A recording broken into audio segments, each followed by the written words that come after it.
Entrevista a la joven Alicia Zapatera. Se trata de una entrevista realizada por el padre Luis Fernando de Prada en marzo de 2026.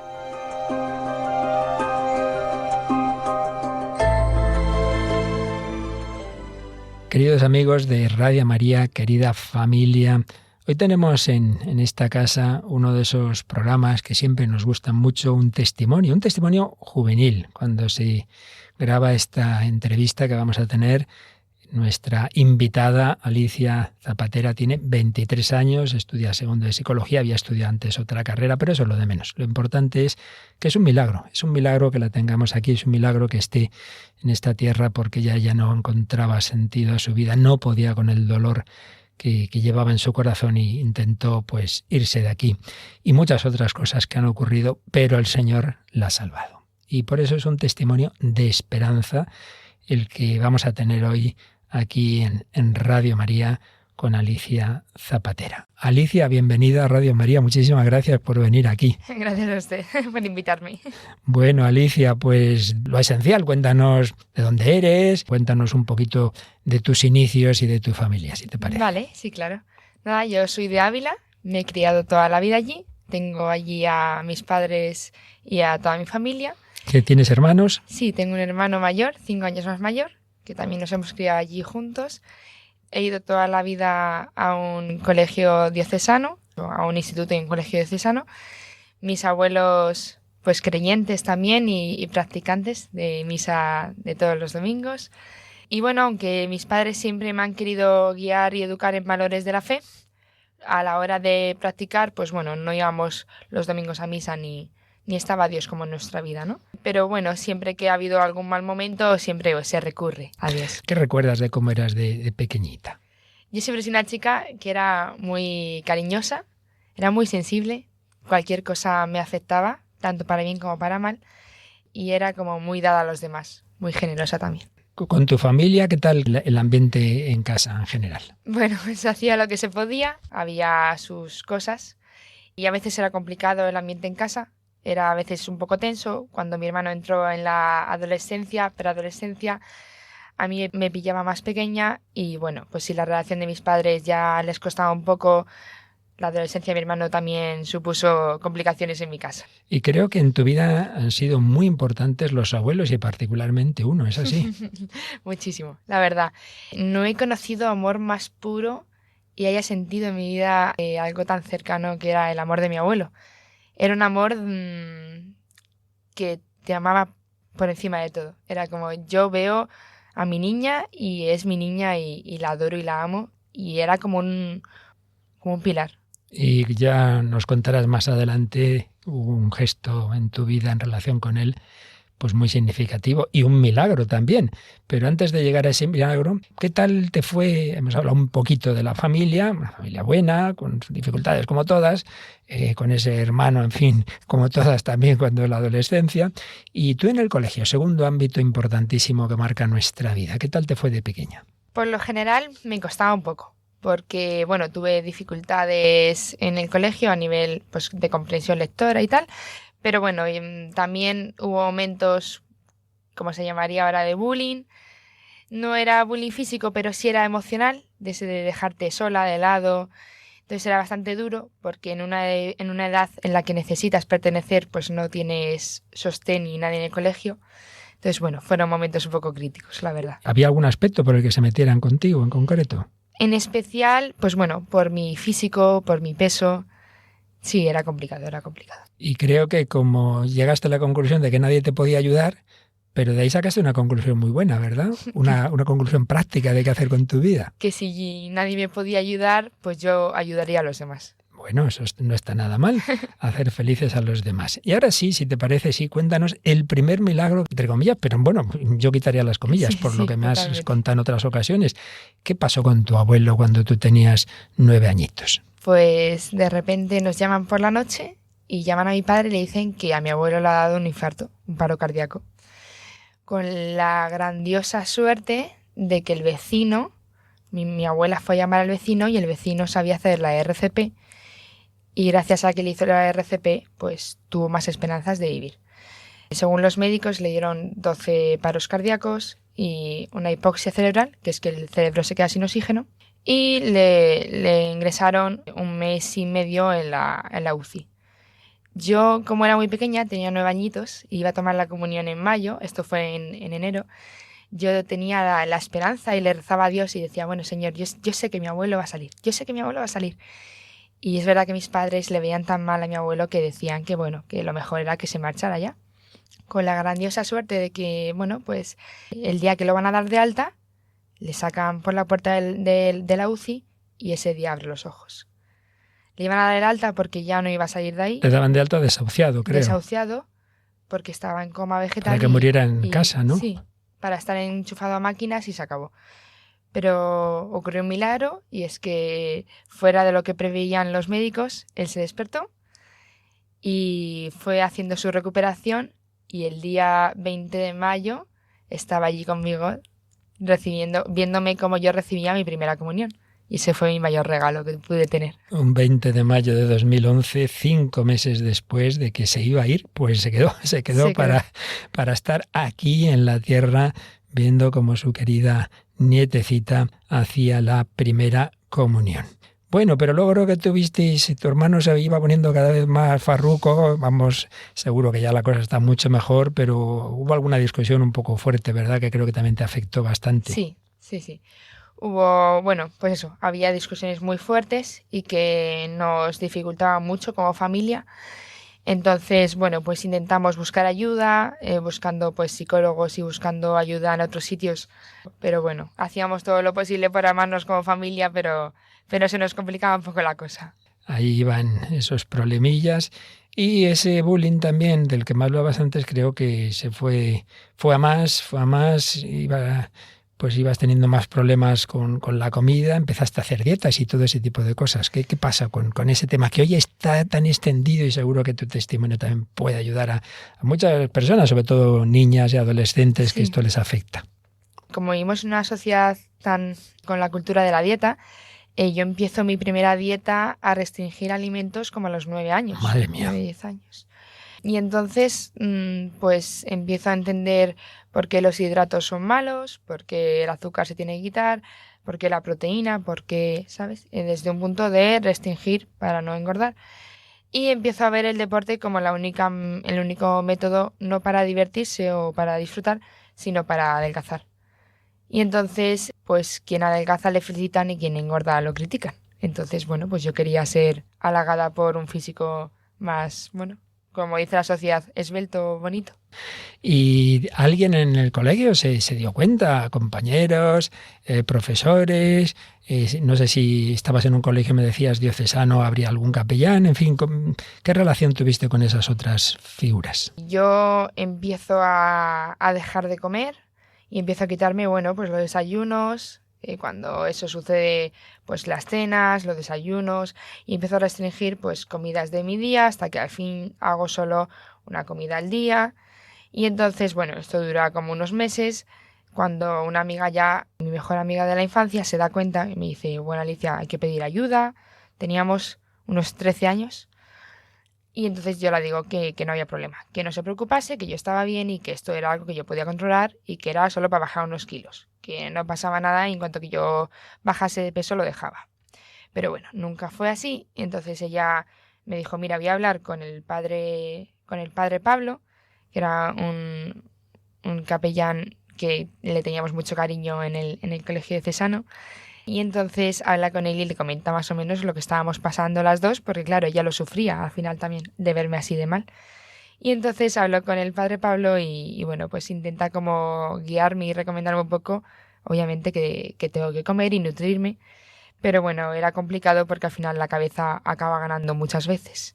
Y sí, estuve unas semanas más y ahí ya el padre me amenazó y me dijo, mira, hija, o paras o tengo que hablar con tus padres porque no se puede seguir así. Y entonces yo como que me asusté y dije que vale, que lo dejaba. Pero bueno, eso al final acabas recayendo de vez en cuando hay malos momentos. Porque además tengo entendido, por que me has contado en alguna ocasión, que alguna de las compañeras que se metía contigo empezó a decir, oye, te veo mejor, y eso fue muy malo al final, ¿verdad? Sí. Hay veces que los comentarios que la gente se piensa, ¿no? Que van a ser buenos, como, oye, te veo más delgado, te veo que haces más deporte. La gente se lo ve como un halago. Y en ese momento para mí fue una bomba de destrucción, porque fue la dinamita para decir, vas por buen camino, Alicia, sigue así. Y caes en la bulimia. Y caigo, sí, caigo en la bulimia, pero hay un periodo de mi vida donde, bueno, recupero, vuelvo a comer, pero se juntan momentos de estrés y uno recurre a lo único que siente que tiene el control. Y entonces yo sentía que tenía el control únicamente con lo que yo ingería. Y entonces ahí, para que mi familia no se enterase, yo decido no, en plan, recaigo en la bulimia. O sea, comes con ellos, ven que comes, Claro. Y luego te irías al baño. Claro. Era más fácil dentro de lo complicado que es todo, pero era como más fácil porque, bueno, pues no me veían, entonces no había duda de que yo estaba comiendo. Ya. Pero te destruye. Como dice uno de esos libros que leéis en psicología, el cuerpo lo recuerda todo y lo somatiza todo, ¿verdad? Impresionante como el cuerpo es capaz de gritar lo que tu mente quiere hablar, ¿no? Hay una frase que es cuando el cuerpo habla, cuando no lo escuchas grita. ¿Qué razón tiene? Porque a mí mi cuerpo empezó con unas migrañas muy grandes. Tuve que ir a bastantes médicos y hospitales especializados en Madrid porque me dejaban 2 días en cama. La piel, una piel atópica que me salía por todo el cuerpo. No sé, era bastante complicado, la verdad. Hoy día un porcentaje altísimo de tu generación tiene ansiedad. Tú sabes demasiado bien lo que es eso, ¿verdad? Por desgracia, sí. Terminé cuarto de la ESO. La verdad es que tenía un buen grupo de amigos ahí. Y ya no había bullying como tal y el TCA estaba un poco más olvidado. Pero bueno, llega la querida ansiedad, que es despertarte con un nudo en el pecho, sin poder respirar, y yo solo sentía que me ahogaba y que estaba cansada, y yo decía, es que no sé qué me pasa porque aunque duerma 14 horas, sigo agotada. Y el bachillerato el primero de bachillerato fue duro porque cualquier mínima cosa era un ataque de ansiedad y era agotador, la verdad, te dejaba destruido. Ataques de ansiedad y migrañas muy fuertes, y querías sacar el bachillerato, pero se te hacía un mundo, ¿verdad? No me veía, decía que no podía y que como siguiese así que no iba a poder, que es que me iba a derrumbar, me iba a acabar matando el bachillerato. ¿Y cómo fue ese día que en clase te dio un ataque fortísimo, tuvieron que llamar a tu padre? Pues fue un ataque súper fuerte porque me empecé a trabar cuando leía. Era una tontería, ¿no? Como se puede pensar, pero para mí es que cualquier mínima cosa ya era un mundo. Entonces salí agobiadísima, llorando, sin poder respirar. Yo ese día sentía que me moría. Yo decía, por favor, ¿qué es esto? Se me va a salir el corazón. Y llamé a mi padre, le llamé yo y le dije, papá, ven a por mí, por favor, porque no puedo más. Y mi padre me vio y con una cara de, no sé, un padre amoroso, ¿no? Con mucha ternura y mucha tristeza de ver a su hija tan mal, me dijo, hija, ¿cómo te ayudo? Y ese mismo día ya buscamos un psicólogo porque es que de verdad que yo decía que no podía sola ya. Fuiste psicólogo y a una psiquiatra que te diagnosticó. Pues la psiquiatra me diagnosticó trastorno de la conducta alimentaria y luego también pues me diagnosticó trastorno de la ansiedad y nada, pues empezamos con medicación y con tratamiento. Ibas haciendo terapia bastante tiempo, ¿no? Con un psicólogo, pero no acababa eso de cuadrar, ¿verdad? No mucho. Era una terapia que, bueno, trataba a lo mejor más el síntoma, no tanto la raíz. Y yo sentía que, bueno, sí, algo me sostenía, ¿no? Pero yo no sentía que fuese del todo un vínculo como confiable con ella. Esto pasa muchas veces, que si no se llega a la raíz, simplemente se intentan calmar los síntomas, mejora, se puede bajar el dolor, pero hay algo de fondo que no se toca. Pues después de un momento musical nos va a contar Alicia algo que acabó por complicar muchísimo más la adolescencia de esta jovencita. ¿Cómo será tu mirada que debes sentir cada vez que estoy delante de ti? Tú no miras como yo, tú lo haces con amor, una mirada que cambia el corazón. Va más allá de mis defectos y me ayuda a ver lo bueno. Cuando me miras y yo te miro, no quiero cansarme de amarte. Y cuando te miro y tú me miras, no puedes cansarte de amarme, Jesús.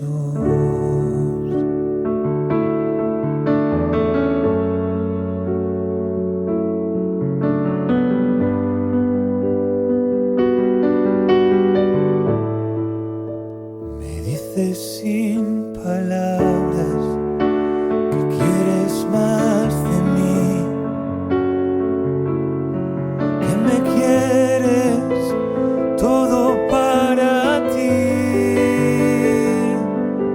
Estás tan enamorado que me duele hacerte daño. Tu mirada desea mi corazón. No te conformas con un poco, tu amor lo quiere todo. Cuando me miras y yo te miro, no quiero cansarme de amarte. Cuando te miro y tú me miras, no puedes cansarte de amarme, Señor. Aquí seguimos en Radio María, un servidor, Padre Luis Fernando de Prada. Estaba yo entrevistando a esta joven, Alicia Zapatera, en este momento estudiante de psicología. La habíamos dejado en primero de bachillerato, había tenido problemas desde bastante pequeña en el colegio, de bullying, ataques, estas cosas que pasan a veces a la figura corporal, problemas con la conducta alimentaria. Iba creciendo en ella una gran ansiedad, a veces muy, muy fuerte, quedándose casi sin poder respirar bien, migrañas tremendas, en fin, una situación ansiosa y depresiva muy fuerte. Cuando hacíamos la primera grabación de esta entrevista, a continuación Alicia contaba un acontecimiento que vivió también muy doloroso en el verano de 2019, pero luego al revisar lo que habíamos grabado ha preferido dejar esto en su interior. No hace falta. Simplemente lo digo para que sepamos que lo que a continuación nos va a contar pues también tiene parte de su explicación en que hubo más cosas, situaciones duras que vivió Alicia que de alguna manera explican lo que ahora siguió contando cuando ya retomamos esa grabación de la entrevista.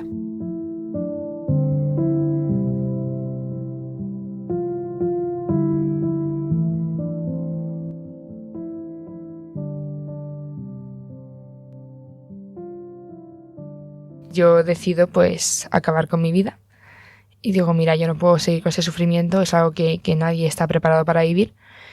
Entonces decido que eso se acaba aquí. ¿Y cómo fue ese día en que intentas poner en práctica esa terrible decisión? Pues yo decido que me despido medianamente de mis padres y... Sin decirles nada, ¿no? Es que no levantando sospechas, claro. Exactamente. Y entonces, bueno, pues me voy a un sitio donde sabía que no me podían encontrar y les digo que como todavía era verano, les digo que bueno, que me voy con mis amigos, con mi grupo de amigos. Y en ese arrebatado instante fue como un momento desesperado, llamé a mi mejor amiga. Te habías llevado pastillas, ¿no? Sí, Sí. Y llevé a mi mejor amiga y la dije, por favor, tengo que quedar contigo. Y bueno, no, en ese momento pues teníamos una relación complicada, entonces me dijo como que no, que a mí ahora mismo no. Entonces yo ya dije, mira, pues ya está, pues acabó. Pero bueno, cuando me tomé aquellas pastillas y también los cortes como manera de desahogar toda la rabia, la furia, no sabía muy bien cómo expresar todo lo que yo llevaba adentro. Las autolesiones. Claro. Entonces, en cuanto que lo hago, veo que se va muy lento y escribo a un amigo del grupo y le digo que por favor que venga por mí, porque bueno, que estoy muy mal. Y viene a por mí y le cuento todo lo que acababa de hacer, pero bueno, a los 10 minutos pues me caigo desmayada. Y ahí ya vienen en coche unos amigos a por mí, llaman a la ambulancia y bueno, pues un poco trágica toda la historia, ¿no? Porque, bueno, se rompe el coche, tienen que bajar la ambulancia por mí a donde yo estaba con el coche. Gracias a Dios que lo que me había tomado, bueno, pues mi vida no corría mucho peligro y nada. Pues llamaron bueno, a tus padres, ¿no? Claro, ellos conocían muy bien a mis padres porque llevábamos ya en el grupo, pues llevábamos 3 años de amistad y entonces, claro, llamaron a mis padres, los pobres. Pues obviamente cómo van a estar, ¿no? Si le han dicho que su hija se ha intentado suicidar. Y entonces yo tengo un recuerdo que no podré olvidar, que es que cuando a mí me sacan del coche, que estaba averiado, y me meten a la ambulancia, mis padres ya estaban allí y entonces mi madre grita con una voz desesperada, mi hija, mi niña, no te me vayas. Y la verdad es que fue una voz que no podré olvidar nunca, ¿no? La voz de tu madre llegó a tu corazón. Mi niña, no te me vayas. Y cuando ya te pueden ver en el hospital, ¿qué te dicen? Pues la típica pregunta que haríamos todos, ¿no? El ¿por qué? ¿Por qué, hija? ¿Por qué? ¿Por qué esto? ¿Por qué has acabado así? ¿Por qué? ¿Qué te ocurre? ¿Cómo te ayudo? Dame un problema y yo te lo soluciono, pero dime el por qué. Entonces era complicado porque al final no hay un único por qué. Hay tantos que es complicado de describirlo, ¿no? Y cuando ya hablas con la psiquiatra, te hace también una pregunta que es relativamente habitual. ¿Lo volverías a intentar? Claro, me hace esa pregunta y yo, pues, otra cosa no, pero siempre he sido muy sincera. Doy fe. Y entonces la digo que sí, que no ha cambiado nada de mi vida y que lo volvería a intentar, claro. Creo que en Ávila no teníais o no tenéis hospital psiquiátrico infantil. Entonces, de entrada te ingresaron en el hospital psiquiátrico de adultos, ¿no? En la planta. Exactamente. Por desgracia, en toda Castilla y León, solo por aquel entonces, yo no sé ahora si ha cambiado, pero por aquel entonces había solo un único hospital psiquiátrico infantil y estaba en Valladolid, ¿no? Exactamente, para toda Castilla y León. Entonces, ¿qué ocurre? Que hay una lista de espera pues bastante grande. Ahora, como estamos en este entonces, los adolescentes con la pandemia de la salud mental, pues está en lista de espera. Entonces, bueno, me ingresaron ahí en el de adultos. Yo tenía mucho miedo porque tenía 16 años.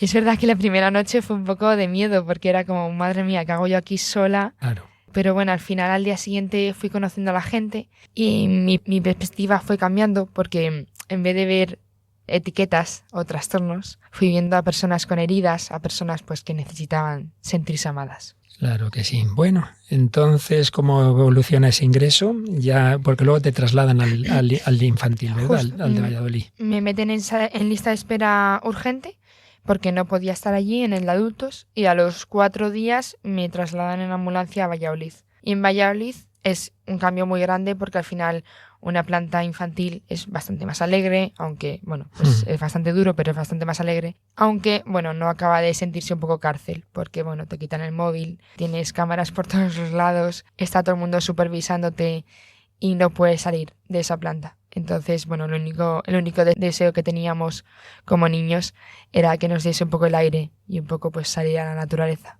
Volviendo un momentín atrás, porque me he acordado de algo que me contaste en otra ocasión, y es que en el hospital de Ávila, en el de adultos, hubo una persona que vio que tenías heridas, que tenías cicatrices, ¿no? ¿Qué te dijo una mujer que se dio cuenta también? Otra que estaba ingresada allí. Sí, esa mujer estaba ingresada y era pues bastante más mayor, tendría como 45 por ahí. Uh-huh. Y entonces, bueno, vine el fisio a hacernos unas actividades.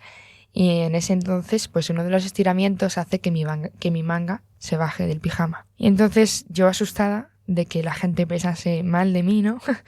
Me cojo rápidamente la manga y me tapo. Y entonces me mira la mujer con una ternura, la verdad es que bastante bonita, y me dice: no te preocupes, hija, aquí a todos nos atacan los leones, dejándome entrever pues sus cicatrices. Y fue un momento muy bonito dentro de todo lo trágico que es, ¿no?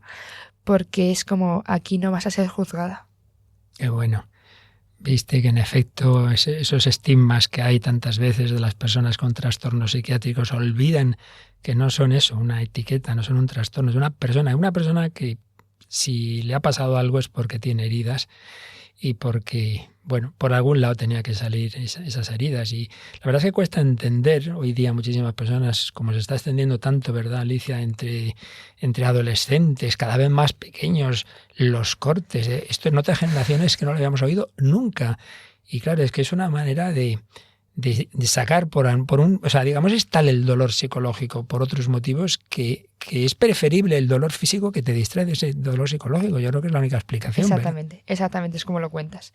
Al final es una manera, entre comillas, adaptativa de tu dolor. Y es como, es tan grande el dolor mental que prefiero el físico, porque el físico me hace olvidar todo la carga que llevo. Bueno, volvemos al hospital infantil. Tus padres iban a verte desde Ávila, cada día te visitaban, ¿verdad? Sí. Había como bastante rutina en el hospital infantil, había una hora de visita de la familia y claro, al final pues había gente que venía de todos los lugares, había padres que venían de Burgos, había padres como los míos que venían de Ávila y tenían que hacerse todos los días ida y vuelta a Ávila-Valladolid solo para verme una hora. Y eso pues lo agradezco en el alma. Ahí tenías a tus padres y con ese amor y con ese sufrimiento que los pobres han pasado contigo. Pero los problemas seguían ahí, porque, bueno, te dan el alta, ¿no? ¿Y cómo sigue tus trastornos alimentarios, etcétera, etcétera? Ahí me dan el alta y yo decido dejar bachillerato por lo bien que me venía. Decidí empezar un grado medio de marketing. Y yo pensaba que ahí ya, pues que mejoraría todo, ¿no? Mis padres también tenían la esperanza de, después de este choque, después de soltarlo, pues ya mejoraría todo. Pero bueno, al final, cuando una depresión te agarra, es bastante complicado dejarlo tan fácil y tan pronto. Entonces, yo salgo del Hospital Psiquiátrico Infantil de Valladolid a las 2 semanas de estar ingresada. Y en cuanto que salgo, pues como no sabía cómo lidiar con mis problemas, pues recaigo en la bulimia. A las pocas semanas, gracias a Dios, mi padre se da cuenta y me dice que no podía seguir la cosa así. Y entonces me dice que tengo que parar. Entonces, le hago caso y pues paro. Y empezamos, pues con Herbalife para bajar de peso porque era mi único objetivo. Y luego ya hay un trastorno alimentario que se llama ortorexia, que es que tienes que comer todo ultramente sano. O sea, no puedes comer otra cosa que no sea una comida saludable. Cualquier ultraprocesado es algo bastante malo. Esto viene un poco por el movimiento de Real Food de Carlos Ríos, pero bueno, eso al final es bueno si no lo haces desde algo muy extremista. Y obsesivo. ¿Qué pasa? Que yo era muy obsesiva y entonces yo cogí esto todo muy a rajatabla y era muy dura con la gente. Yo entiendo que en ese momento ser mi amiga era complicado porque yo cualquier cosa que veía que no era correcto lo criticaba. Bueno, así que, aunque no es tan fuerte el tema de esos trastornos, pero bueno, sigues un poco con esa obsesión, pero ya has empezado ese grado de marketing, te va gustando. ¿Y qué tal la relación con los compañeros de ese nuevo instituto? Al final, yo como había estado un poco acostumbrada a recibir ese bullying, ¿no? Por desgracia, estaba un poco mal con todo el tema de la depresión, la ansiedad, el trastorno alimenticio y tal. Que pues que hay momentos complicados con mis compañeros, con algunos con los que no me llevaba extremadamente bien y pues empieza a haber un poco de rifirrafe. No iría tanto como bullying, porque al final, ya éramos más adultos y ya sabíamos más o menos pues qué cosas sí, qué cosas no. Pero era complicado porque no terminaba de encajar en ningún sitio. Bueno, pues después de todas las cosas fuertes que nos ha contado Alicia, nos queda otra todavía más fuerte, que aquí seguiremos viendo cómo el Señor nunca abandona a nadie, cómo salva a todo el que se deja salvar, pero vamos a escucharlo eso después de otro momento de reflexión con la ayuda de la música.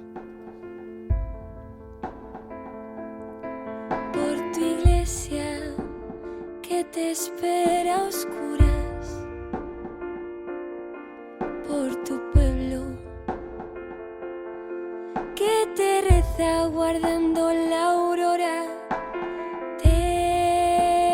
Te rogamos,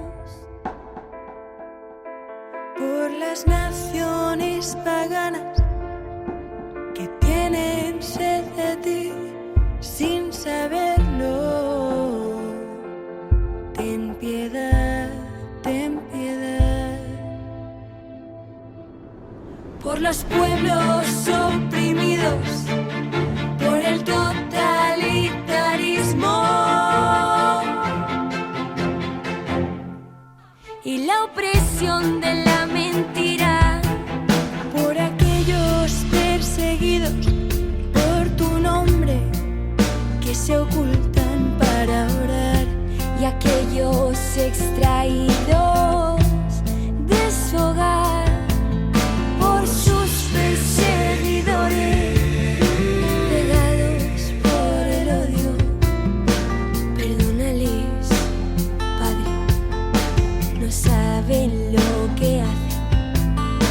Por los que no nos aman, Por los que no sabemos amar, por los que sufren y agonizan, y hoy duermen en el hospital, por los que hoy es su última noche, cuyos ojos no verán el nuevo día.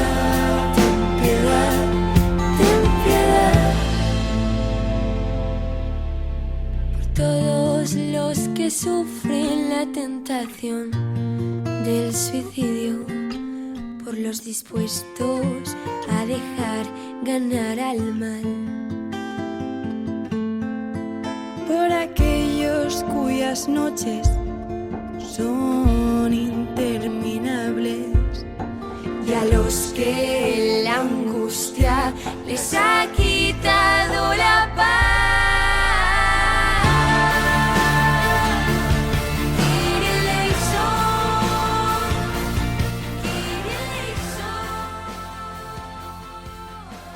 Aquí seguimos en Radio María en esta entrevista a esta joven Alicia Zapatera con una vida difícil, con una serie de heridas, de dificultades y de pensamientos de que este dolor es excesivo.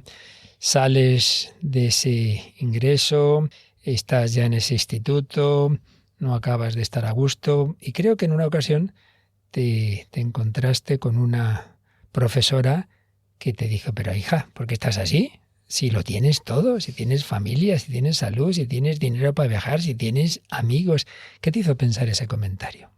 Me dolió mucho, ¿no? Porque era que no podía sufrir ni estar mal porque tenía todo lo que la vida me había dicho que era lo que me iba a dar la felicidad. Todo lo mundano y todo aquello que era material. Y yo pensaba, yo decía, ¿cambiaría muchas de estas cosas solo por tener un ápice de esperanza, un ápice de felicidad? Me dolió mucho ese comentario, porque fue, no soy digna ni de poder sufrir por el hecho de tener algo de dinero, ¿no? Y entonces esos pensamientos negativos que ya te habían llevado a un intento de suicidio seguían en tu cabeza. Sí, no se iban del todo. Por desgracia no era capaz de eliminarlos de mi cabeza. Y era algo complicado porque yo no quería tenerlos, porque era algo que yo quería eliminar de mi cabeza y un día desesperadamente con una psicóloga de la Seguridad Social la dije, es que no soy capaz de eliminar estos pensamientos de mi cabeza. Yo cualquier cosa que veo pienso, ¿cómo es la forma de quitarme la vida? Y es horroroso porque estás viviendo sin poder parar de pensar en querer morir. Entonces eso te acaba destruyendo. Yo estaba agotadísima, muy agotada, no podía más. Estamos en febrero de 2020, ¿no es así? Está a punto de comenzar la pandemia, pero tú tienes una pandemia peor en tu cabeza. ¿Y qué ocurrió? Pues en febrero, a finales de enero, ingresan a mi abuelo y yo ya había tomado un poco la decisión de irme de esta vida porque yo sabía que lo mío ya no tenía solución. Y entonces, como era el ser que yo más amaba en este mundo, decido esperarme para saber que él estaba bien. y cuando yo supiese que él estaba dado de alta y bien, yo me iría en paz. Así fue. El 5 de febrero a mi abuelo le dan el alta y el 6 de febrero yo sin ninguna esperanza ya decido acabar con mi vida. Organizo todo de una forma mucho más extrema para saber que eso yo no saldría de ahí. Que esta vez no va a fallar. Esta vez no va a fallar. Al final es un poco práctica cuando ya lo intentas varias veces, por desgracia. Pierdes un poco el miedo. Entonces yo, con bastante mente fría y bastante cabeza, organicé todo y bueno, pues para no asustar a para que mis padres no se dieran cuenta, pues puse el modo avión, fui al instituto y a las 2 clases me fui del instituto. Y me fui a un edificio abandonado. Creo que, bueno, lo elegí un poco también porque me sentía un poco igual que el edificio. En ruinas. En ruinas. Y entonces decido tomarme todo lo que llevaba. Eran bastantes cosas. Y entonces ahí sí que no hay vuelta atrás. Ahí estaba muy tranquila. Era una tranquilidad muy extraña, ¿no? Porque era una paz que te pone la piel de gallina, pero con un sudor de frío. Porque no tenía miedo ya a morir. Solo quería descansar. O sea, yo no quería morir. Yo solo quería que mi dolor se acabara. Porque no podía aguantar más el dolor que yo llevaba. Entonces era una paz muy, muy rara. Yo a los 10 minutos caigo en coma, caigo inconsciente. Y en cuanto que a mi padre le llega la notificación de Alicia no ha asistido a clase, mi padre sabe lo que pasa. Me llama, no recibe respuesta porque estaba en modo avión mi móvil. Buscar mi iPhone, no se encuentra. Entonces mi padre sabe que yo me he ido a volver, me quería volver a intentar suicidar. Entonces ahí ya no hay tabús de contárselo a qué gente sí y a qué gente no. Ahí ya corre en riesgo mi vida y llaman a toda la familia. Llaman a mis tíos, a mis primos, llaman a la policía, a toda la policía de Ávila y se ponen todos a buscarme porque el tiempo corría en mi contra. Y entonces me buscan por todo Ávila, pues en vías de trenes, en puentes, en sitios abandonados y en cualquier sitio donde yo pudiera estar. Llegan exactamente al sitio donde yo estaba, al edificio, y se ponen a gritar, pero yo, pues como estaba ya en coma, no les oí. Y me buscan, pero no me encuentran. No me encuentran y deciden irse allí. Y ahí, cuando se van, mi padre se va a la otra punta de Ávila a buscarme a otro sitio y yo ahí vivo un milagro. Vivo un milagro porque yo puedo jurar de que yo no quería ya sobrevivir a eso. Y entonces, no sé cómo, pero se desactiva el modo avión. Con la suerte de que al desactivarse el modo avión, mi padre y bueno, mi madre y toda la gente volvió al sitio donde yo estaba gracias al buscar mi iPhone, porque allí ya no iban a volver, porque me habían buscado allí y yo no estaba. Entonces salta donde estaba, bajan corriendo y de ahí no se iban si no me encontraban. Y entonces me buscaron y me encontró mi hermano. Y mi hermano entre gritos y llantos gritaba: aquí está, venir, aquí está.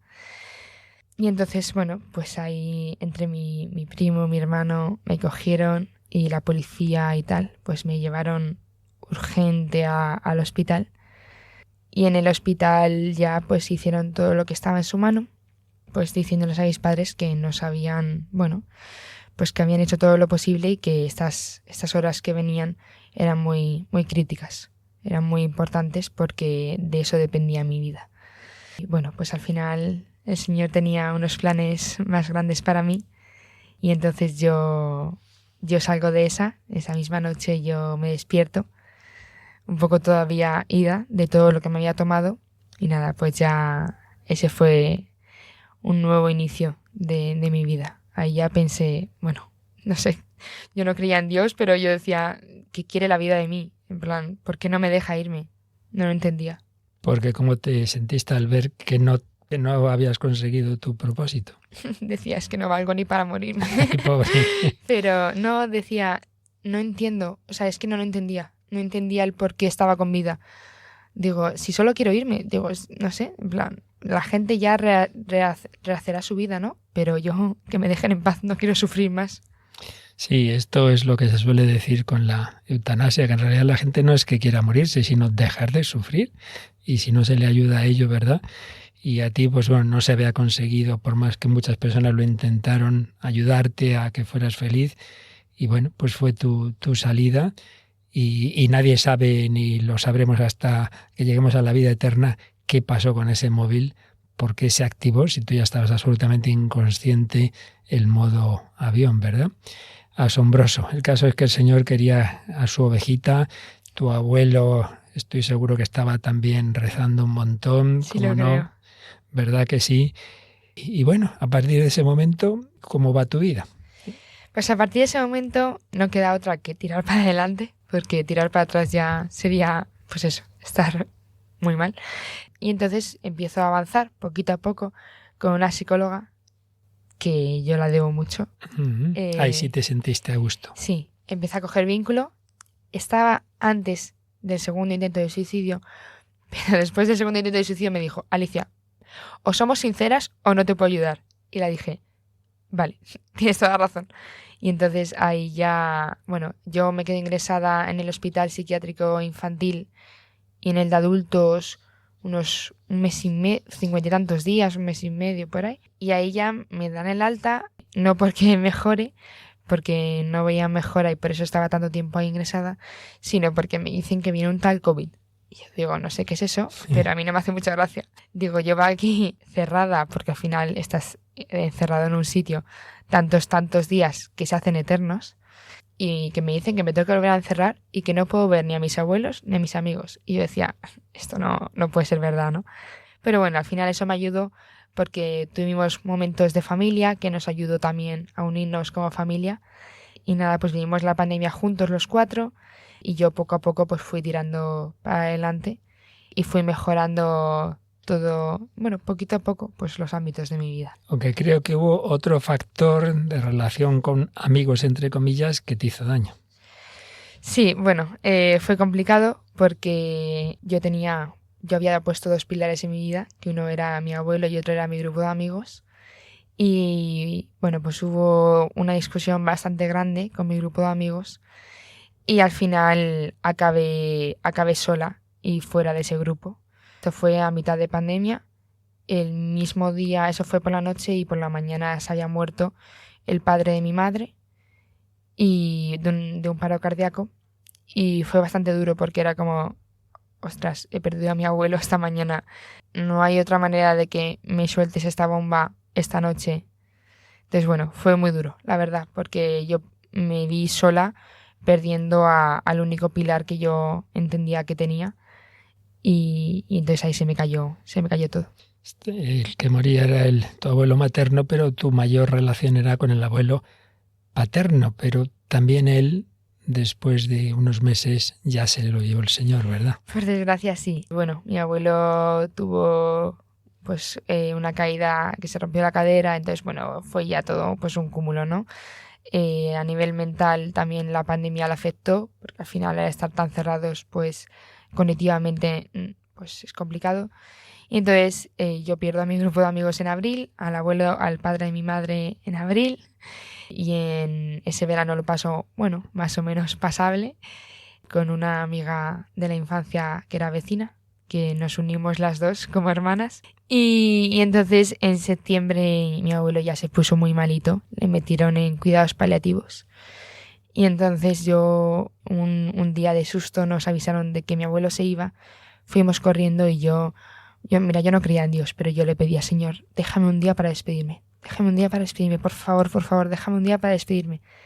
Y así lo hizo porque duró una semana más y yo entré y había algo que yo sentía que era la última vez que yo tocaba la mano de mi abuelo.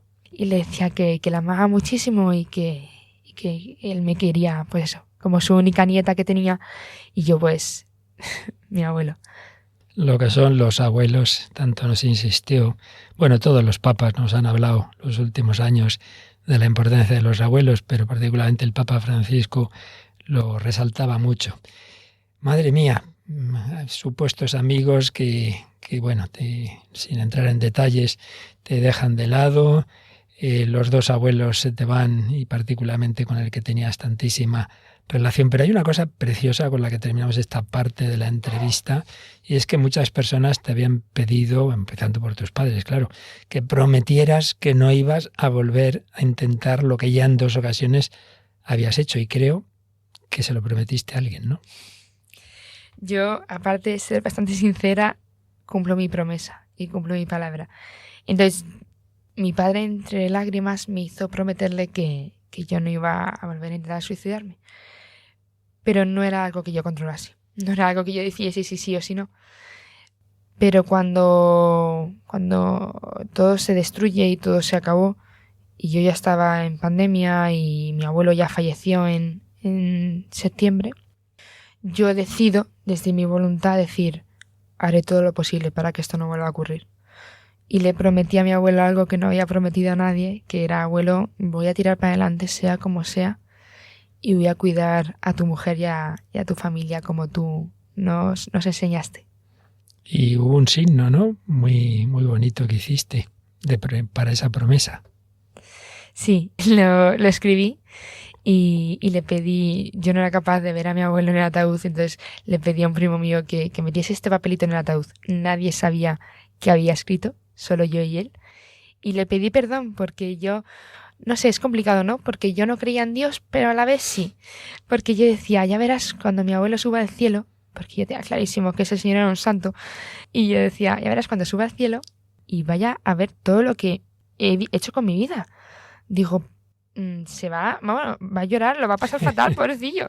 Y yo decía, abuelo, perdóname. Digo, perdóname por todo esto. Digo, espero que lo siento. Esto confirma algo que en Radio María comentamos muchas veces, ¿no?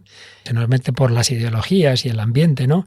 La falta de fe, no creo en Dios, pero el corazón sabe que sí, que hay alguien y que hay una vida eterna. Porque dice esta persona, si no cree en nada, este que ha muerto allá donde esté. Pero bueno, es que en el fondo el corazón grita vida y vida eterna.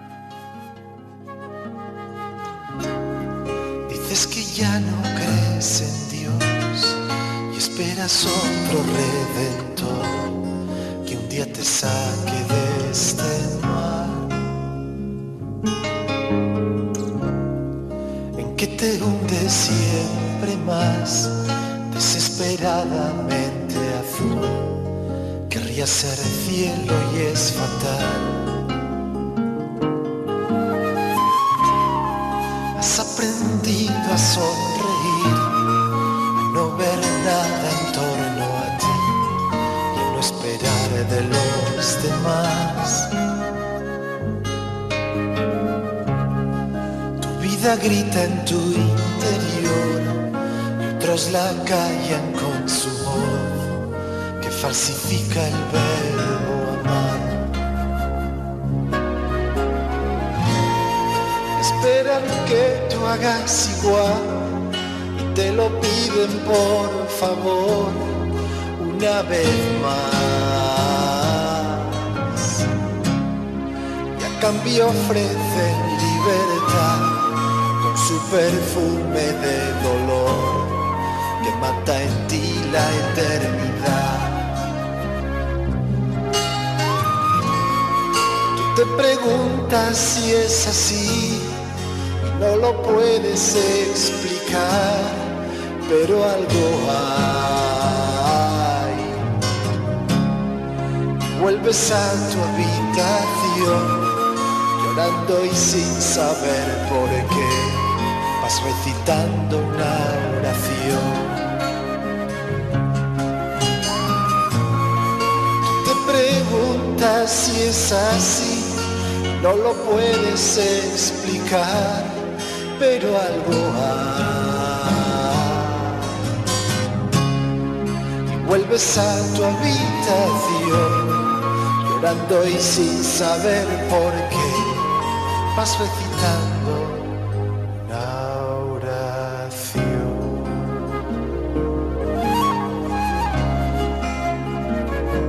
Aquí seguimos en Radio María, en esta entrevista a esta joven Alicia Zapatera, que nos ha contado momentos muy, muy duros de su vida, de sus circunstancias y de esas decisiones que, gracias a Dios, y nunca mejor dicho, pues el Señor actuó de manera que aquí la tenemos. Bueno, pero va a entrar en una etapa de su vida muy distinta.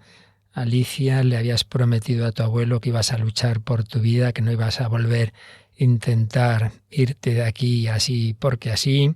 Pero bueno, pues te vienes a Madrid en septiembre de 2021, sales por primera vez de tu casa y, como bien sabemos los sacerdotes, como cuando hemos estado en parroquias y luego vemos a los jóvenes que ahí estaban muy metidos y luego se van a las grandes ciudades a hacer la carrera, muchas veces se despistan, se dedican a la vida nocturna y cosas parecidas. ¿Te pasó a ti algo de eso? Cuenta. Por desgracia sí, ¿no? Nada, yo llegué a Madrid, claro, era todo nuevo, salía por fin de mi casa, tuve un grupo de amigos muy, muy bueno en la residencia en la que vivía, estudiaba el grado superior de marketing y publicidad, que me encantaba, lo disfrutaba un montón. O sea, ya te fuiste al grado superior. Claro, con los compañeros muy bien, sacaba muy buenas notas y estaba como todo muy cuadrado en mi vida. Menudo cambio, ¿no? Con todo lo anterior. Ya, la verdad es que ni comparable. Es verdad que llevábamos también ya mucho trabajo de fondo con mi psicóloga. Ya llevábamos ahí como, 2 añitos, 1 añito y medio más o menos, y se notaba.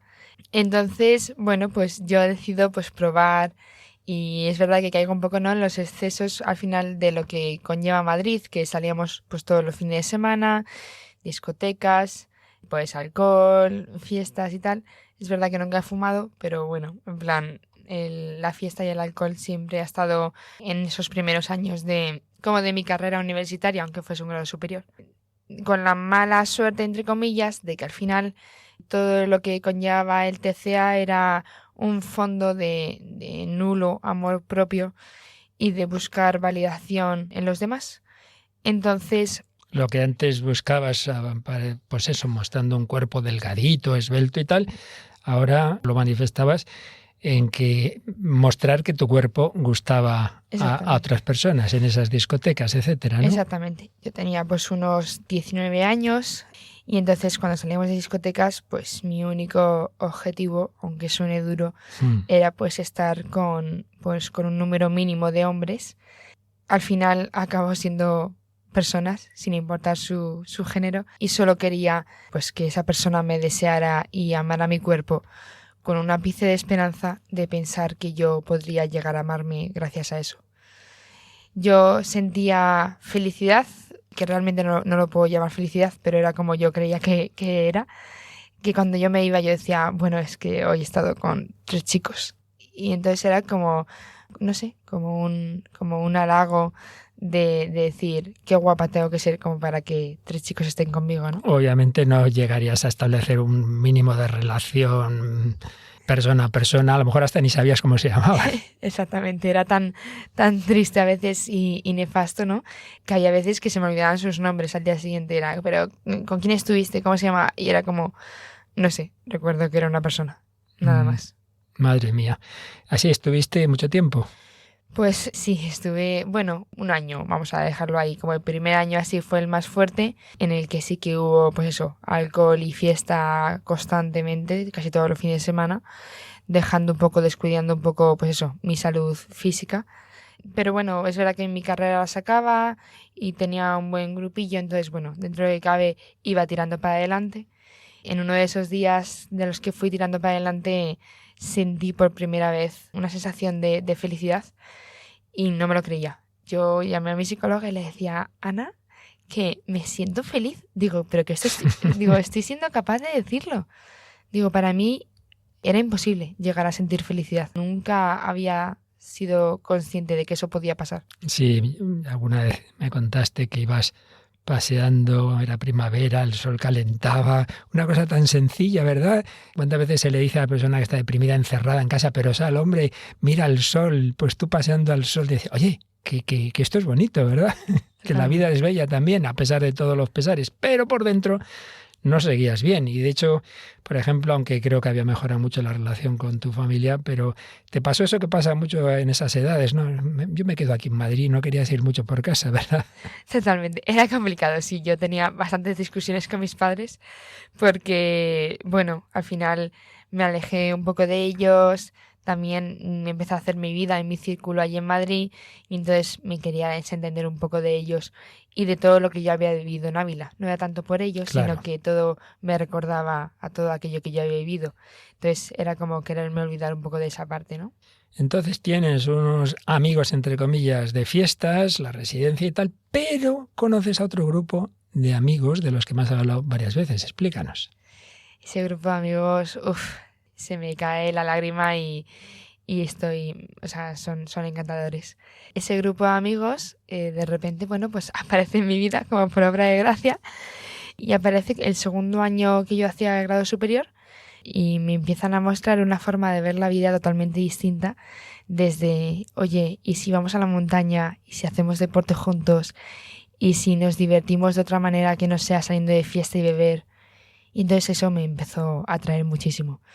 Y empecé a conocerlos, eran personas muy introspectivas, eso me gustaba mucho de ellos, personas que aceptaban a todo el mundo con sus diferencias y creo que era de las primeras veces que me sentían que encajaba, que sentía que pertenecía a un sitio.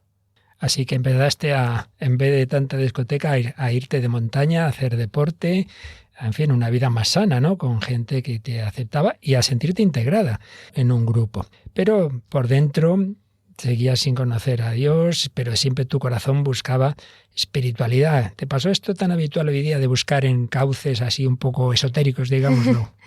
Es verdad que con este grupo siguen siendo mis amigos, son los mejores, y es verdad que ellos me empezaron a descubrir un poco lo que era la espiritualidad.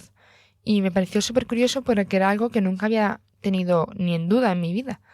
Y entonces empecé pues a entender un poco de qué era lo que hablaban, ¿no? Y entonces, bueno, pues empecé a buscar información y acabé pues en un mundo a lo mejor más espiritual de la New Age, que es pues bueno, con el tarot, pues buscando información sobre vidas pasadas, horóscopos, pues y un montón de cosas que hay, bueno, pues información, ¿no? De eso.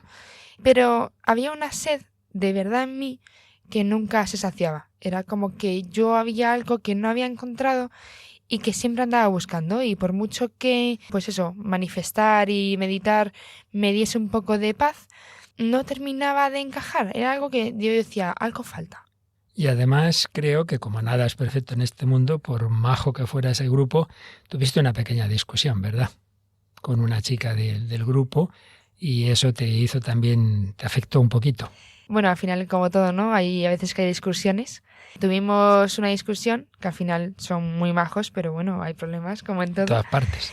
Y tuvimos una discusión que al final, como mi patrón era de cuando no sabía lidiar con algo, caía en el trastorno de la conducta alimentaria, ahí volví a caer. Cuando pensaba que estaba exenta, ahí volví a recaer en una anorexia. Gracias a Dios duró poquísimo, porque hicieron una red de apoyo muy grande. Incluso esta chica con la que discutí hizo bueno. de red de apoyo, y se lo agradeceré mucho, la verdad, a todos ellos que me ayudaron.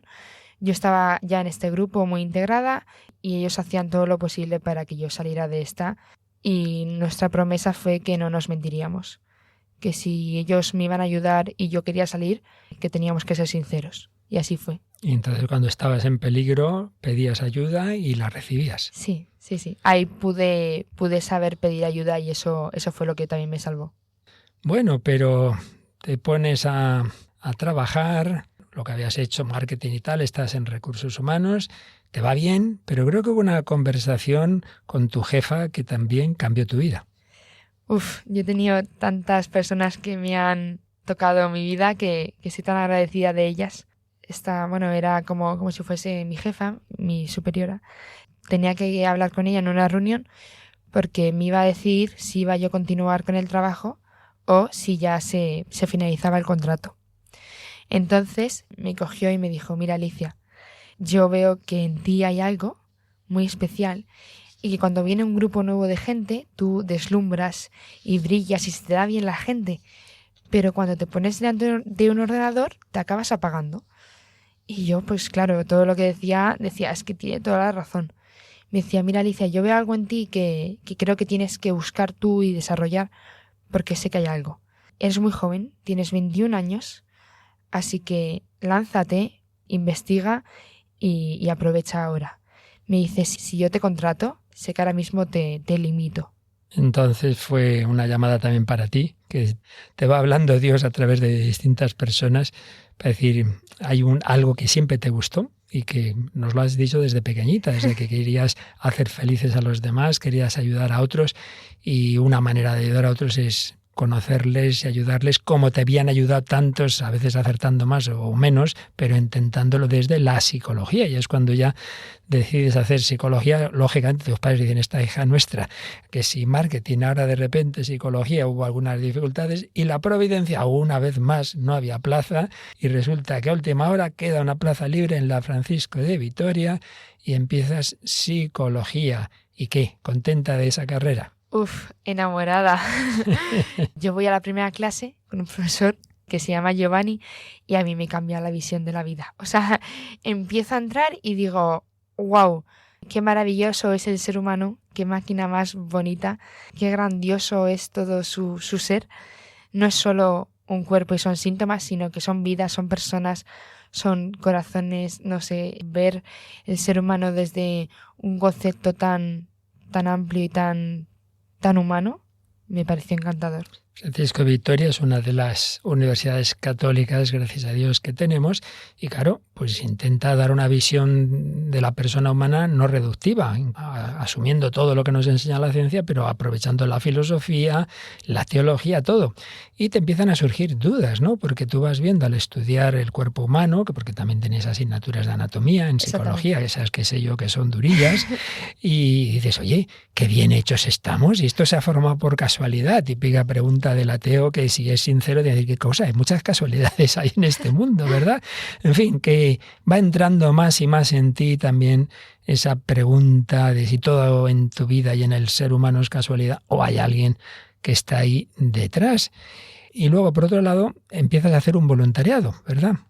Como siempre he sido muy dada a los demás, y es algo que me llena y que creo que da sentido a mi vida también. Empiezo un voluntariado en Altius, una asociación pues que da de comer a personas pues que no tienen para comer. Y entonces nuestro único objetivo era acompañar esa parte emocional, no solamente la física, la de que no tengan comida, sino también la emocional. Claro. Y entonces yo hablaba pues a lo largo de la semana con una mujer cada semana. Y normalmente pues eran mujeres de familia que me referían unas vidas muy, muy duras. Vidas de pues maridos que las pegaban, hijos pues en la droga, mujeres que no tenían ni para dar de comer a su hija. Y aún así, con todo y eso, me decían, pero yo sé que Dios me ama. Y yo sé que Dios está conmigo. Y yo las miraba y decía, no lo entiendo. No lo entiendo. Yo decía, pero enfádate con Dios. ¿Por qué sigues creyendo en Él? Pero bueno, hay una parte de mí que decía, bueno, Alicia, eso, ellas que lo necesitan, pues se tienen que aferrar a eso. Son débiles, tienen que creer en algo. Claro, porque no tienen otra cosa. A lo mejor no débiles, ¿no? Pero sí de bueno, como si es lo único que tienen, pues que se aferren a ello. No lo criticaba, era como, ¿a ti te funciona? Bueno, pues me alegro. Pero bueno, un poco incrédula, ¿no? Pensarme que yo era superior por no necesitarlo. A ti te parecía en ese momento que ya no te hacía falta, ya habías encontrado otra forma de vida, ya eras feliz, tenías cierta espiritualidad, cosas que están hoy muy en boga, como es recuperar el estoicismo, de esto hemos hablado aquí en Radio María también con frecuencia, ¿no? Entonces, bueno, tómate las cosas con calma y ¿para qué más? ¿Para qué me hace falta Dios? Pero ¿y si existe Dios? Esa era mi duda, ¿no? Era como, a ver si lo que yo tanto he negado y he criticado a veces, incluso discutido con mi hermano. Porque mi hermano sí es verdad que unos 2-3 años antes se convirtió realmente con su fe católica. Bueno.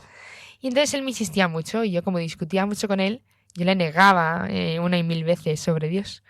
Entonces, estudiando psicología, me voy dando cuenta de la visión del ser humano también desde la teología, y eso pues me empieza, ¿no?, a emocionar.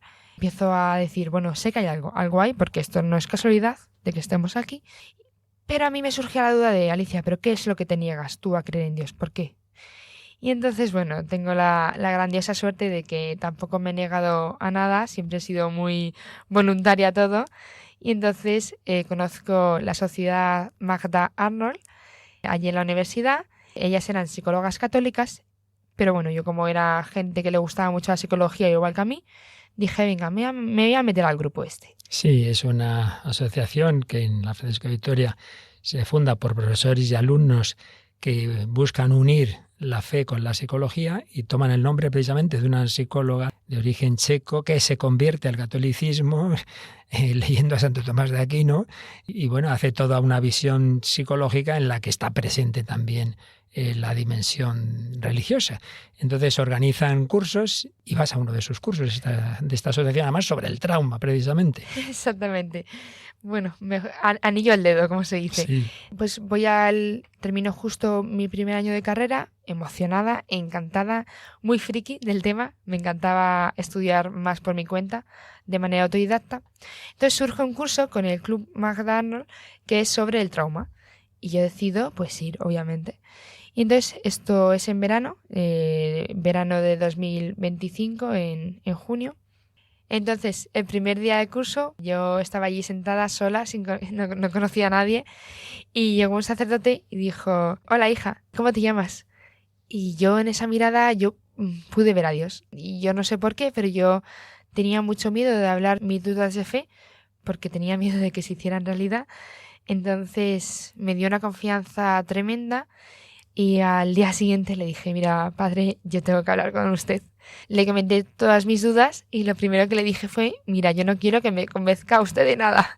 Yo quiero ser una mujer libre y si elijo mi fe, la elijo porque yo quiero. Un poco a la defensiva, ¿no? Con el miedo a que me convencieran de algo. Claro, ¿y qué te respondió?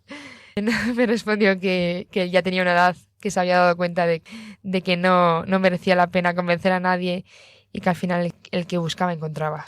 Que era cuestión de cada uno, ¿verdad? Y si era verdad que tú buscabas, pues encontrarías sin tuviera que convencerte nadie de nada, ¿no? Exactamente. ¿Cómo siguió ese curso? Pues la conversación prosiguió muy bonita, me fue un poco rebatiendo cada cosa que yo le comentaba que no me gustaba de la iglesia o de la fe. Me gustaba cómo lo rebatía, la verdad, tenía bastante sentido, pero no lo sentía. Decía, vale, a nivel racional lo puedo entender, pero a nivel emocional yo no siento que yo pues ni ame a Dios ni nada. Y él me comentó muy sabiamente de no se puede amar algo que no se conoce. Y entonces me ofreció la idea de bajar a misa y pedir al Espíritu Santo que intercediera. Y yo decía, yo no sé qué clase de brujería es esta, pero yo soy una mandada y bastante obediente y más si me lo dice un sacerdote. Y entonces dije, padre, pues dicho y hecho. Y bajé allí a la misa y pues me puse a hablar, no sé, con el Espíritu Santo, con lo que fuera y a decir, mira, yo quiero conocer pues a Dios, ¿no? Vivir esta fe, pero bueno, cuando tenga que ser, será y confío en que pase algo. Y si no, pues ya está, pues así me quedo. Y esto no lo hablé con nadie, solo con el padre allí y luego ya, bueno, yo salí todo callada. Sí. Pero bueno, ahí había quedado la semilla, habías dado un paso, habías hablado por primera vez en mucho tiempo con un sacerdote abriendo tu corazón y empezabas a decir si está alguien ahí que me ayude, ¿verdad? Y llamamos la oración condicional. Y lo que son las cosas, que ese verano pues te pones a trabajar para sacarte algún dinerito y no tener que estar siempre dependiendo de tus padres. ¿Y qué ocurre en ese trabajo en el Corte Inglés? Lo que ocurre es que los caminos de Dios son inescrutables. Totalmente. Entonces yo cuando pensaba ya, yo salgo del curso, yo no tengo entorno pues que vaya a misa ni que crea en Dios, aparte ya de mi abuela, lo que me quedaba. Pero allí en Madrid yo no tenía nada de entorno, yo pensaba que ya esa duda de fe se había disuelto, digo, bueno, es una tontería que a mí me ha dado ahora y esto ya sí me va. Pero bueno, más lejos de la realidad, voy al Corte Inglés a trabajar y entonces ahí conozco a una chica de 23 años, yo tenía 22, esa chica se llama Inmaculada Concepción. Toma. Vaya nombre. y una mujer alegre, vivarachera, una mujer sonriente. Y hay una frase que me gusta mucho que es, por sus frutos los conoceréis. ¿Y qué razón? Porque yo la veía a ella cómo hablaba a la gente y yo decía, esta mujer tiene que creer en Dios. Digo, ese amor que lleva por bandera, digo, es que no queda otra. Y a la semana yo la digo, ya nos cogíamos mucha confianza, trabajábamos juntas todos los días y la digo, mira Macu, digo, ¿tú crees en Dios? Me dice, sí. Y le digo, a ver, como que sí, porque tú lo tienes muy claro y yo estoy aquí que no sé qué decirte, ¿no? Y entonces, bueno, hablando un poco del tema, yo la fui preguntando un montón de dudas y la digo, ¿pero tú vas a misa?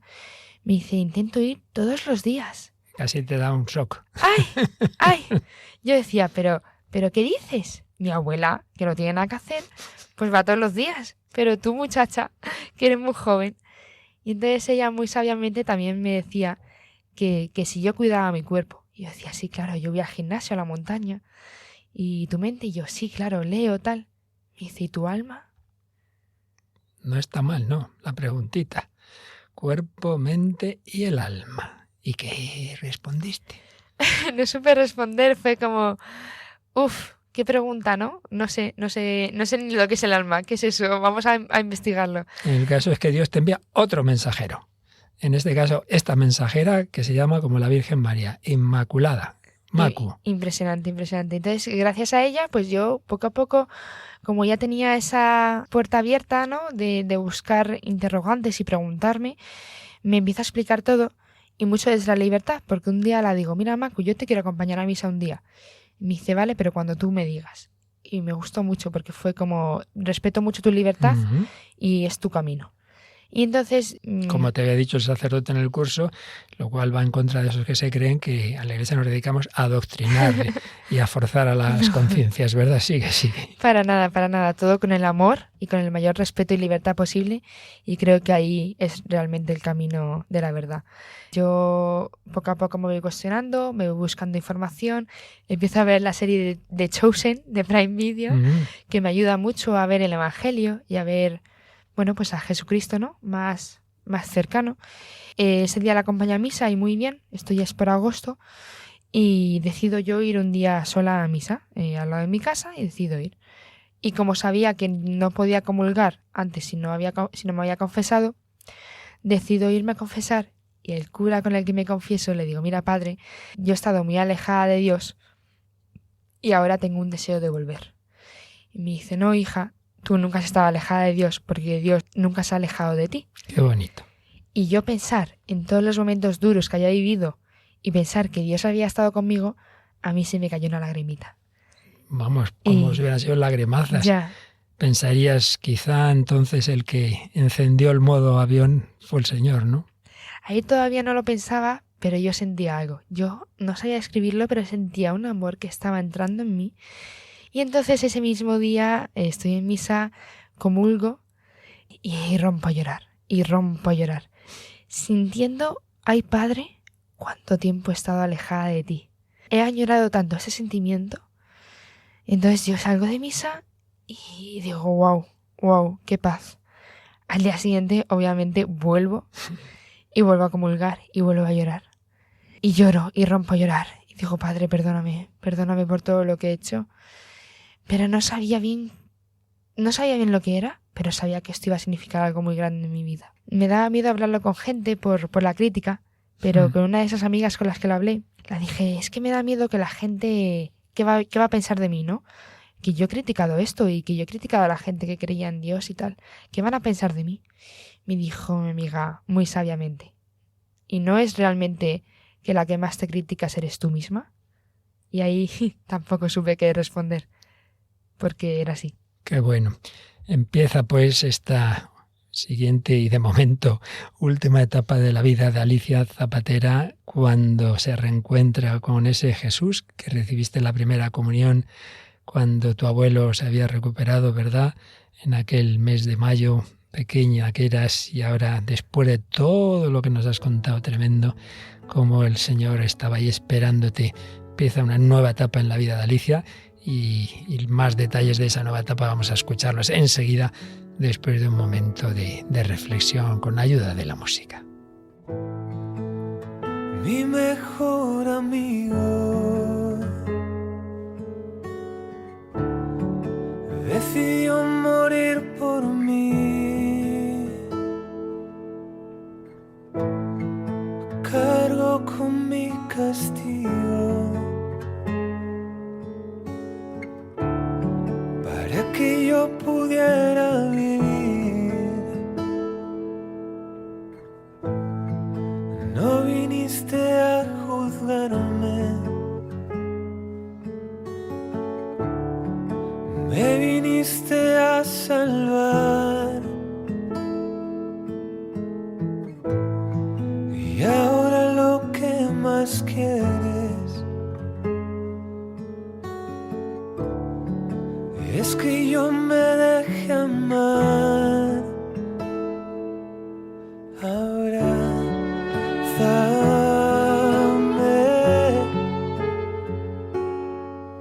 hoy me dejo querer.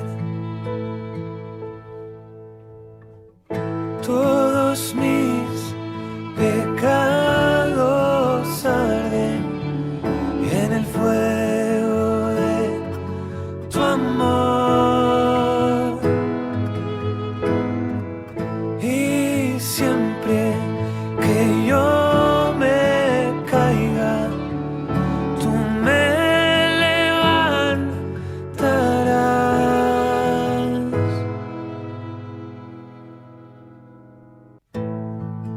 Coronado con espinas, vestido de dolor, en tu último suspiro, mi mundo se apagó.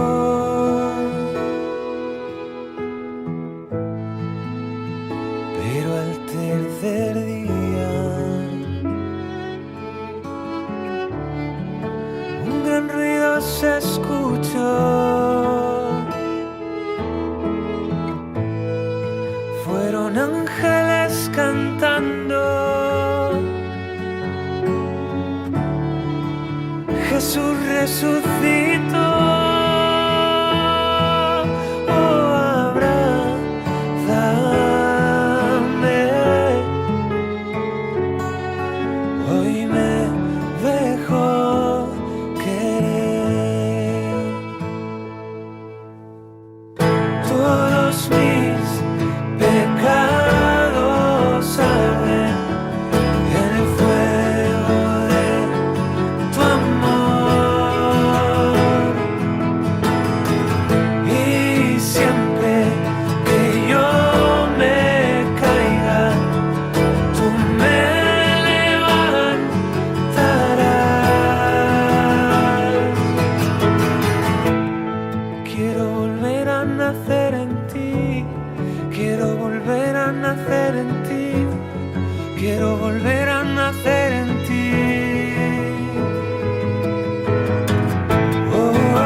Bueno, pues estamos entrevistando a Alicia Zapatera en Radio María, una vida que dentro de los años tan jóvenes, cuando hacemos esta entrevista tiene 23 años, y ha vivido mucho, uno diría demasiado en esa etapa primera tan durísima, pero por otro lado, el Señor sabe lo que hace y lo que permite y cómo Dios nos espera a todos. No hay ninguna vida sin solución si abrimos el corazón.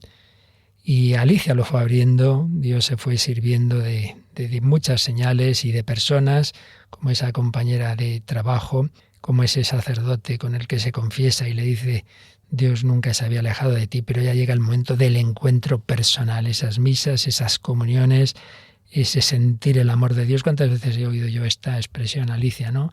Nunca había tenido la verdadera paz hasta ese día que yo me confesé, hasta ese día que yo comulgué, la verdadera paz, no hay comparación. Antes creía que era feliz y ahora me doy cuenta de que es ahora cuando lo soy. Pero claro, yo ya te voy conociendo y sé que tú te tomas las cosas en serio y entonces ya dijiste, esto me lo tomo también en serio, y tu vida cristiana empieza a ser no una vida, bueno, pues qué bien, voy a ser buenecilla, sino algo más, ¿no? No, claro, claro. A mí me daba mucho miedo porque yo tenía que renunciar a una Alicia que fue. Claro. Pero yo decía, si esto va en serio, si Dios existe, si todo esto es verdad, yo voy con todo. No puedo ir a tintas a medias. Yo no quiero llevar en el cuello una cruz y luego no actuar con mis gestos, con mis palabras, con todo mi ser. Mi vida tiene que estar enfocada para esto si realmente esto es la verdad. Y entonces Macu muy sabiamente me dijo, mira Alicia, entre tú y Dios hay una puerta y el único mango para abrir la puerta lo tienes tú. Entonces en cuanto que tú quieras abrir la puerta, Dios, que lo que respeta más es tu libertad, Dios entrará. Pues no se diga más.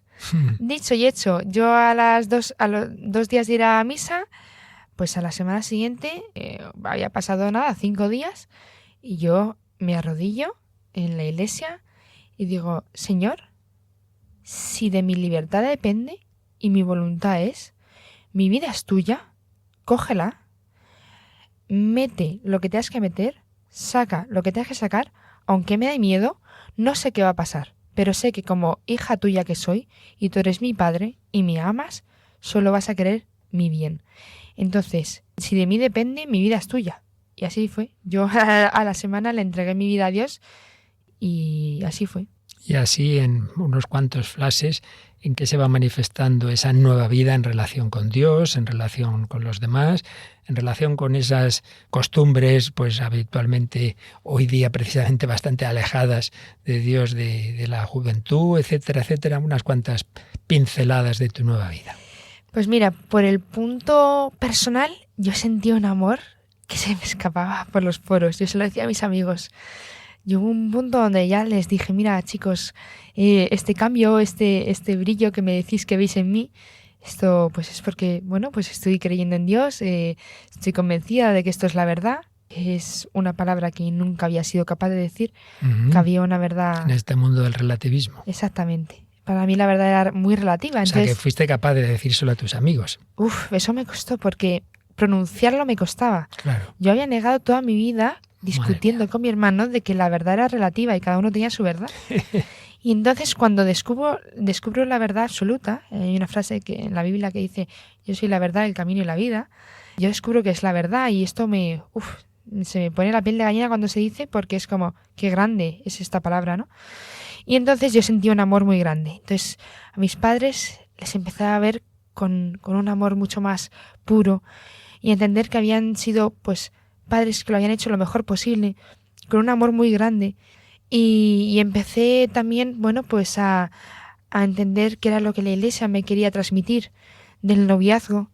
Y empecé a cambiar mi mirada, a educar mi mirada hacia los hombres, a pensar que qué era lo que Dios quería de mí y que el noviazgo era mucho más que unos besuqueos y unas citas tontorronas, no, era un conocerse profundamente para luego llegar al sacramento del matrimonio. Yo no sabía ni que el matrimonio era un sacramento, para mí era, bueno, pues que quieres formalizar tu noviazgo y se acabó.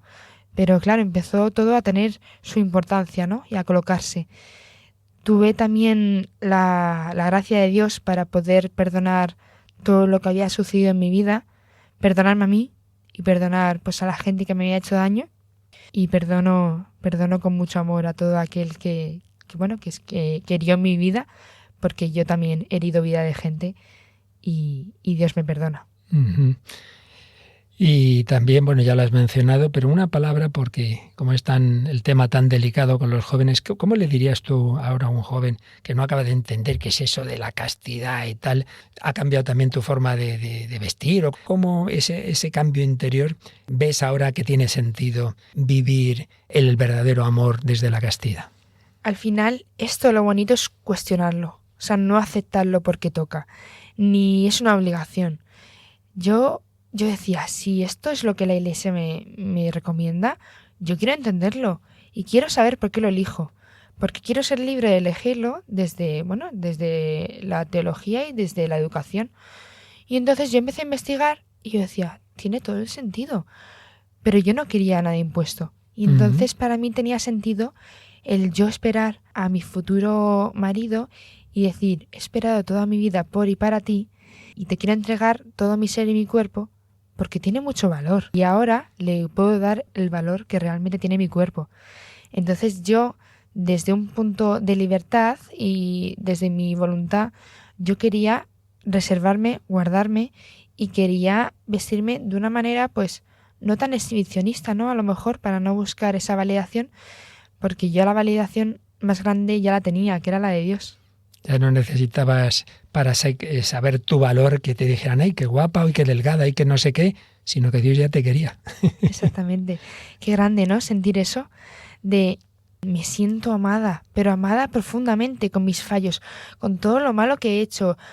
Es que me ama. O sea, ese amor tan grande que es que no depende de nada. Y yo le he dado la espalda 1000 veces y le he vendido por unas monedas. y me ama y me elige siempre. Y eso es grandioso. Y ahora se lo devuelves dando testimonio. El testimonio ante todo ese, que te ven un brillo en los ojos distinto a que te ven feliz cuando te habían visto tan mal, madre mía. Nunca olvidaré aquel barro donde me estaba ahogando.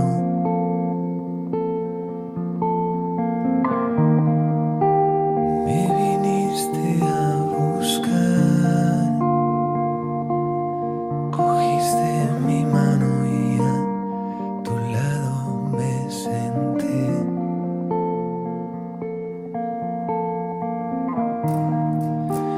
No podría imaginar lo que sería de mí si no me hubieras salvado.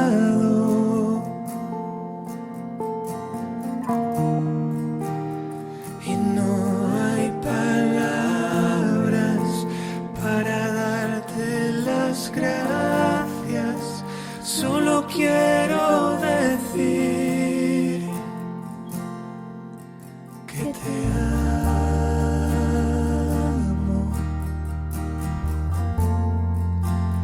Tú sabes que te amo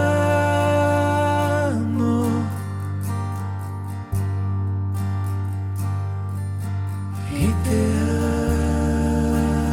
amo, Señor, solo a ti.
Y bueno, evidentemente esas gracias que vas recibiendo hay que irlas profundizando, lees, estudias.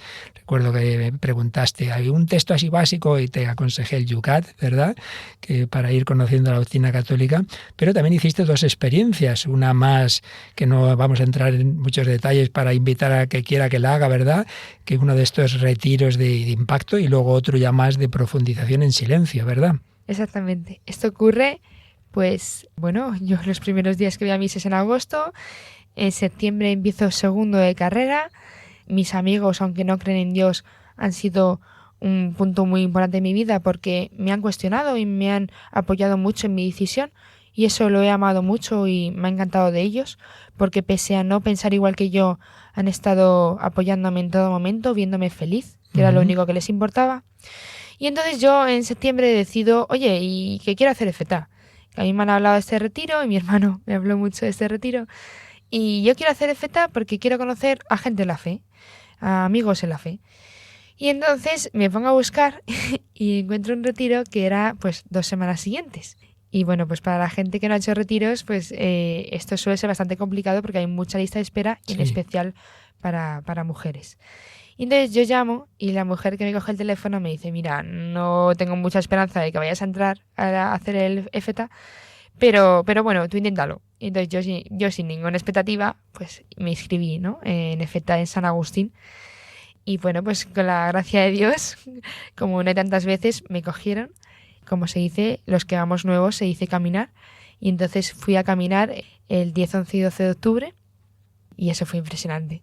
Qué maravilla. Invitamos a todos, sobre todo los que estén en una situación así de búsqueda y de conocer al Señor, pues participar en este tipo de retiros. Pero se suele decir, y recientemente lo ha recordado la Conferencia Episcopal, que no hay que quedarse en el impacto, que hay que profundizar. Y entonces, que yo ya que te conocía, te dije, oye, pues haces el EFETA y luego a lo mejor te puedes venir a un retiro ya más en silencio y tal. Nada, al mes siguiente ya te viniste en noviembre a hacer el retiro. Y ahí pues seguro que fue un profundizar más en esa relación con el Señor, ¿verdad? Totalmente. Al final yo quería que por mucho que mi fe fuese muy emocional ahora mismo, y la iba a disfrutar, porque era un sobrecargo de emociones, de amor, de empatía, de tal.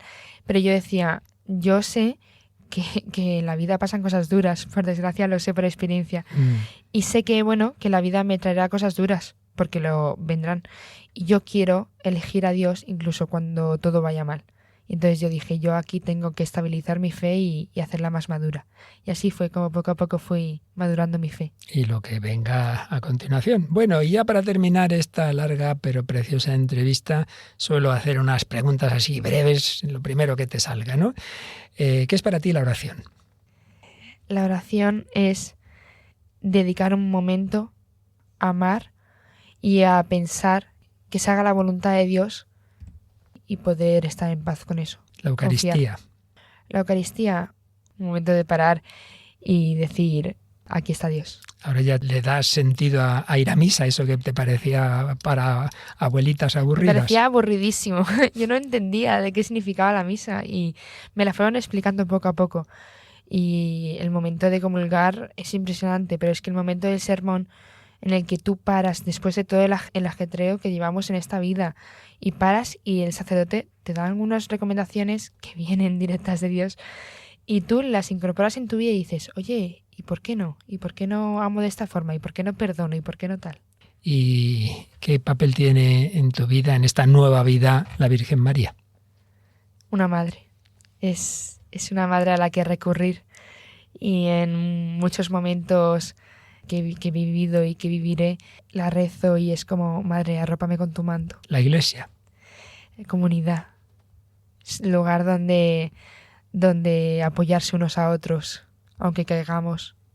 Y la última pregunta que suelo hacer, que se deduce de todo lo que nos has contado, con tantos altibajos en tu vida, ¿no? Tantos momentos tan terriblemente duros como los que lo único que explica que sea una persona joven capaz de 2 intentos serios, no meras tentativas de llamar la atención, sino serios, de suicidio, buscando la felicidad. ¿Es posible la felicidad? ¿Lo eres ahora?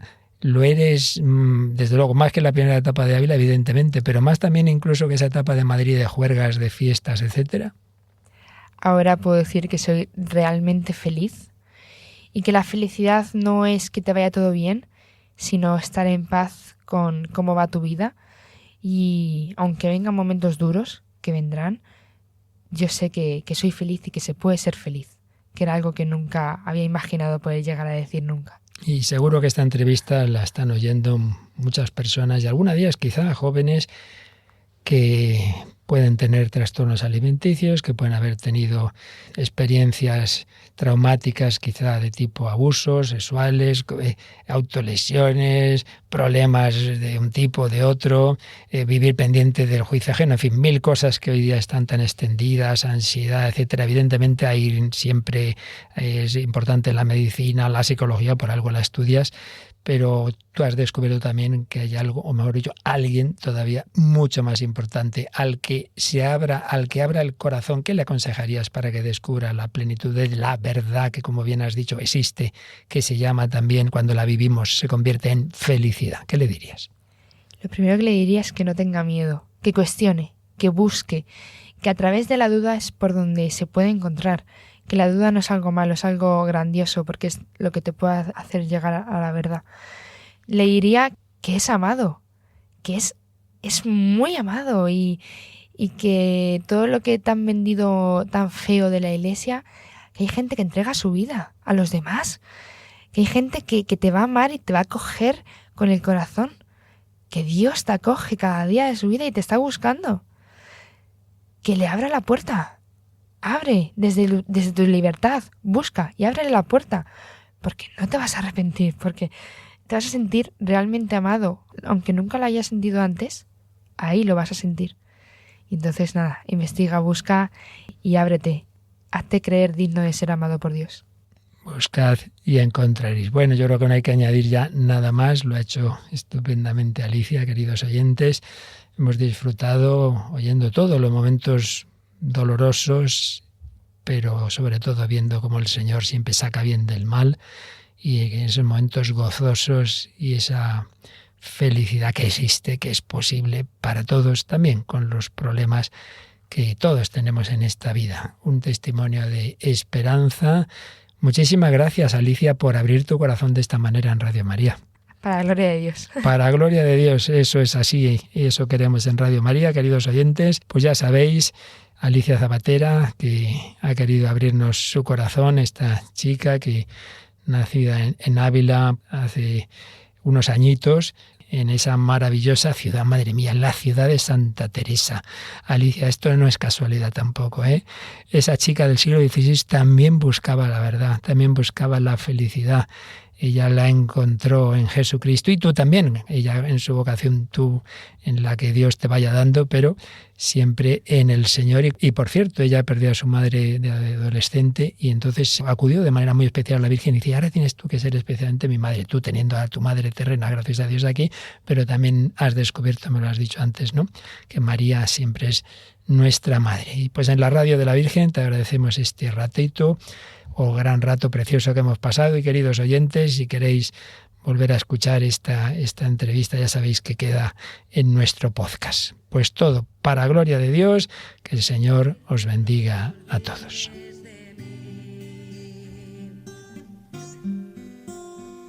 Y volverás a María, la llena de Dios, aquel día y tu corazón de la entrega pasada que hiciste, que ella no olvida que te llevó a Dios. Por andar ocupado en el suelo, olvidaste que el cielo es la meta mayor, el camino de la salvación, tu entrega de corazón.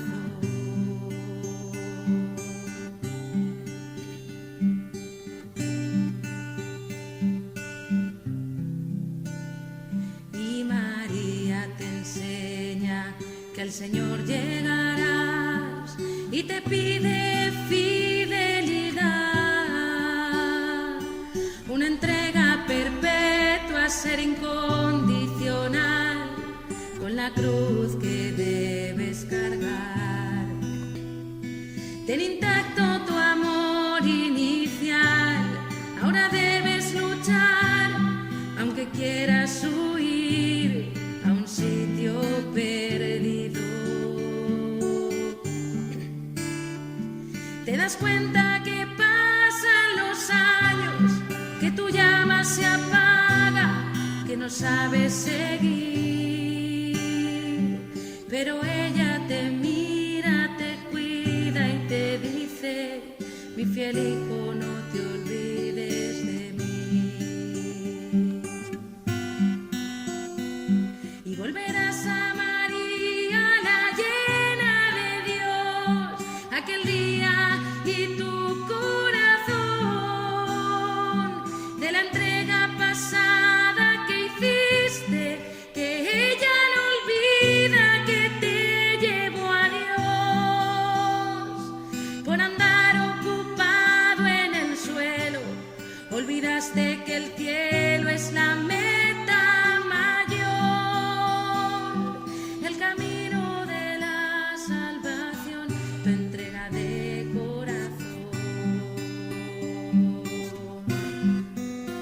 Y volverás a María, la llena de Dios, aquel día y tu corazón, de la entrega pasada que hiciste, que ella no olvida, que te llevó a Dios. Por andar ocupado en el suelo, olvidaste que el cielo es la meta mayor, el camino de la salvación, tu entrega de corazón.